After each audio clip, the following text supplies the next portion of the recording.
At the end of a coaching relationship, I take a moment to tell my client what I saw, not what they told me, what I witnessed, the courage, the struggle, the transformation. It's not about me. It's about making sure they see themselves clearly before they go. Because here's the thing, clients don't always recognize how far they've come. They're so close to their own journey that they can miss the magnitude of their growth. Part of honoring the experience is holding up a mirror. We've talked about reviewing goals and planning next steps. That's important work. But the final session is about more than checking boxes and making action plans. It's an opportunity to honor the full journey. What you witnessed throughout the engagement matters as much as what they accomplished, maybe more. Because transformation isn't just about achieving goals, it's about who someone becomes in the process of pursuing them.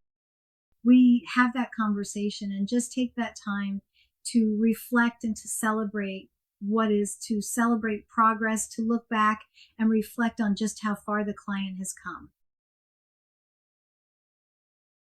Here's how ICF frames this in Marker 3.11. Partners with the client to close the coaching relationship in a way that respects the client and the coaching experience. Notice what the 2025 language emphasizes, both the client and the experience. It's not just about respecting the person, it's about honoring everything you shared together. The struggles, the breakthroughs, the conversations that shifted something.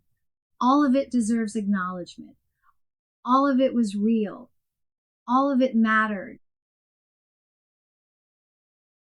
So, what does this actually look like in practice?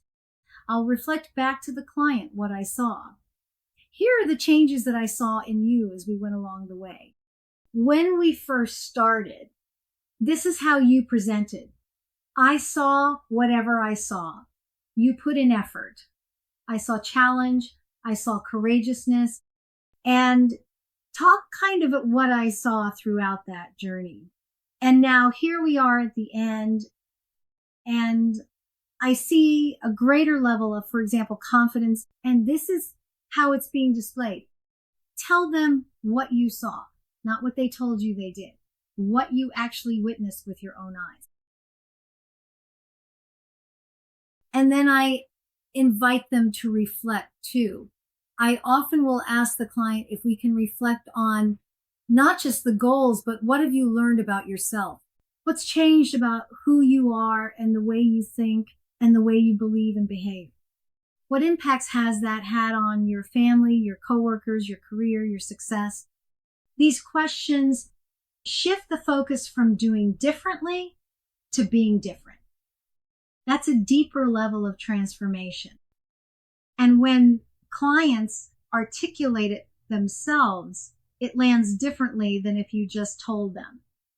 It becomes theirs. So here's what I want you to carry forward. Honoring the experience means truly seeing your client before they go, reflecting back their growth with clarity and care. Not inflated praise, not empty compliments, genuine acknowledgement of real transformation. And remember, this is about them, not about you. The closing session centers entirely on their journey, their courage, their evolution, not your coaching prowess. That brings us to the end of this unit on closing the coaching relationship. Next, we'll pull together everything we've covered about establishing and maintaining agreements in our Module 2 wrap-up.